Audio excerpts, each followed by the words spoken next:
quando a gente fala que a gente trabalha com tendência, né, muita gente vira o olho, franze a testa, enfim, vem sempre aquela dúvida do tipo, tá, mas de onde você tira isso? Que história é essa que você está contando?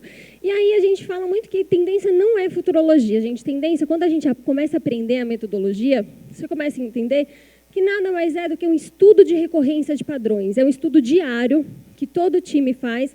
A gente tem hoje mais de 200 pesquisadores que ficam no mundo inteiro pesquisando o que tem acontecido de novo, de bacana, de interessante, que tem despertado a curiosidade das pessoas. E depois a gente analisa tudo isso para transformar em alguns direcionamentos para vocês do mercado. Tá? Hoje aqui eu vou passar 3 tendências de varejo. Então, na hora que a gente foi escolher qual material que a gente iria apresentar aqui hoje, eu tive um cuidado muito específico. Ponto 1, eu queria coisas que fossem positivas. A gente vive um momento de crise e tem tanta gente que está evidenciando tanto o lado ruim, coisas que a gente não pode fazer, que não consegue, limitações, barreiras, etc., que eu tentei trazer coisas que a gente consegue fazer voltando para casa, enfim, pelo menos plantar uma sementinha lá. Então, eu trouxe o engajamento máximo, data versus criatividade e real life brand. Então, o que é isso? Quando a gente fala da tendência para o varejo, que é a tendência do engajamento máximo, a gente fala muito do lado humano. O que é isso? A gente tem falado muito sobre realidade virtual, experiências no varejo de realidade virtual. Inclusive, vocês pesquisem isso, porque isso está bem em alta. A gente tem trazido isso bastante. A gente tem falado de Big Data, tecnologia, aplicativo, mobile, enfim. Número tecnologia. Está aí o humano, né? Como é que ele fica nessa história toda? E aqui, a gente traz algumas estratégias de varejistas que estão usando realmente esse lado humano, realmente esse gancho para engajar novamente seus consumidores. Né? Então, aqui, ó, valorizar o lado humano, elevar a interação do vendedor com o cliente e trazer novas lógicas para o ambiente de varejo de vocês, é o que realmente vai fazer uma grande diferença. Então, assim, a gente tem falado tanto em, quero fazer um e-commerce, quero que ele compre pelo celular. Sim, isso ainda é válido.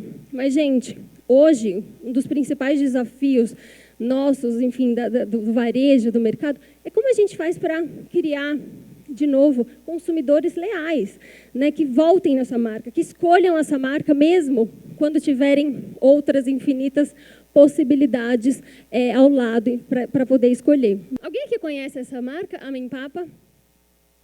Eu também não a conhecia, foi a primeira vez que eu vi, e eu achei muito interessante, porque essa marca, primeiro, ela tem toda uma abordagem, a temática dela tem muito a ver com religião, mas é uma marca para jovens, então, para adolescentes, ela é super descolada, é moderna e etc., é uma marca chinesa. E ela, o que ela fez? Ela entendeu que os vendedores dela, eles não tinham que ser vendedores. Né? Assim, era muito mais do que simplesmente vender uma peça ou vender aquela marca que ele estava ali representando. Era contar histórias. E ele percebeu que um dos maiores desafios hoje é realmente contar histórias. Então, ele inverteu o processo. Ele falou assim, eu não quero mais contratar vendedores, eu quero contratar storytellers. Storytelling é um termo que muita gente já franze um pouquinho o nariz, já está com uma certa... esqueci a palavra. Um preconceito, isso, com essa palavra, porque foi tanto usada. Mas, gente, o quanto ela é importante, a gente não pode esquecer. E aí ele trouxe esse conceito para a contratação deles no ponto de venda, para vendedores no ponto de venda. E ele falou, não quero mais que falem vendedores, serão todos storytellers, e eu preciso treinar essas pessoas a contar muito bem histórias. Então, histórias do produto, histórias da marca, história daquela coleção, daquele tema. Mas, mais do que isso, eu preciso treiná-los para fazer com que eles consigam ouvir histórias, tirar a história do consumidor. Gente, hoje, a gente conta nos dedos experiências que você vai num ponto de venda e você realmente tem vontade genuína de dividir uma história sua com o vendedor. É difícil, porque esse engajamento hoje ele é muito superficial. Trago aqui 2 casezinhos das 2 marcas canadenses.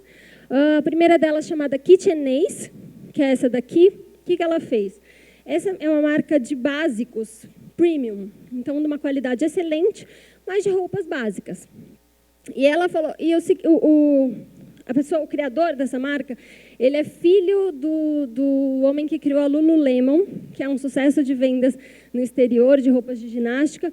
E ele falou, gente, eu preciso fazer com que as pessoas queiram vir na minha loja, mas não varejo com destino, né? Quem assistiu alguma palestra da WGSN de varejo, acho que no começo do ano, a gente estava falando muito sobre varejo com destino, colocar alguma coisa na sua loja além do seu produto para fazer com que a pessoa queira ir para lá. E esse cara não, ele falou assim, eu quero colocar toda uma estrutura para que as pessoas, para que os gerentes, os vendedores possam fazer dinner parties, então festas / jantares na loja deles. Que desafio, que consumidor hoje, que loja hoje te convidaria para jantar numa mesa de 12 pessoas e que você aceitaria, porque é o seu tempo. Então, ele fez isso, ele treinou todos os vendedores dele, porque ele queria que tivessem discussões super criativas, que tivessem trocas muito ricas. E aí, ele começou a fazer uma meta de uma vez por mês, ter um dinner party dentro da loja deles. E é isso que eles começaram a fazer. E hoje tem gente se inscrevendo para poder participar desses dinner parties, coisas que a gente ainda não imagina, porque quando você fala, nossa, mas eu vou jantar lá ao invés de jantar com os meus amigos. Teve uma pessoa que falou uma frase, que é esse Patrick Grant, que ele é diretor criativo de uma marca de ternos sob medida. E ele falou assim, em uma era onde compramos com likes, recebemos via drones, o lado humano da experiência está se tornando um símbolo de status. Então, ele até falou uma coisa interessante que é, one day I will say, um dia eu ainda vou dizer, eu tenho dinheiro suficiente para poder interagir com humanos. Então, a gente tem visto tantos robôs, essa coisa, os robôs vão roubar os nossos empregos, né, no futuro. Quem sabe? Pode ser que sim. Alguns empregos sim, outros não, outros serão criados. Mas o fato é que a relação humana ela nunca vai ficar para trás. E muitas vezes a gente esquece disso. Então, a gente percebe que hoje a formação dessas pessoas, ela fica muito para trás, ou ela fica muito no by the book, ela vai muito para o mesmo caminho de sempre. Eu quero formar bons vendedores para me trazer números. E a gente tem que inverter essa lógica e começar a pensar nisso de um jeito diferente. Gente, agora a segunda tendência, chamada data versus criatividade. O que eu estou querendo dizer com isso? Gente, hoje em dia a gente tem uma infinidade de dados relevantes e não relevantes sobre qualquer coisa que você puder imaginar disponíveis para nós. Então, essa coisa dos wearables, né? Você tem pulseirinha para traquear quantas calorias você consome, quantas vitaminas, quantos passos você dá. Legal, tá? Mas o que você faz com isso? Pouquíssimas pessoas fazem alguma coisa e o pior, pouquíssimas marcas fazem alguma coisa com isso.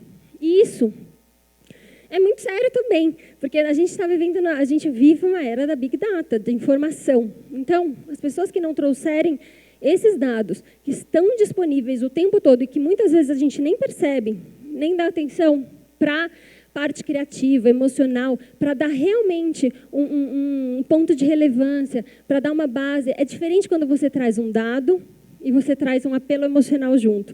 É muito mais forte do que só trazer o emocional. E é aqui que a gente tem visto algumas estratégias de varejo fazendo isso muito bem. Né? Aqui, gente, na palestra que teve no Festival de Cannes, para quem não sabe, Cannes Lions é uma empresa irmã da WGSN, então a gente está bastante próximo. O Global Planner da Dentsu, ele falou uma coisa interessante. Dados são uma nova mídia. Eles são o DNA de alguma coisa que os criativos vão transformar em emoção. E tem essa frase desse físico que eu também acho muito bacana, que é assim, todo criativo precisa de informação para viver na realidade. Assim como cientistas, os criativos precisam trazer significados para suas descobertas. Ou seja, gente, o cientista que descobre alguma coisa, mas não traz um significado para aquilo, de que adianta? Da mesma coisa, o criativo que cria alguma coisa, mas que de fato não tem um significado, que não tem um dado por trás, que não tem um caminho, que não tem alguma coisa que explique. Então, essa é a nova forma de pensar. De novo, olhem para os dados escondidos da sua empresa.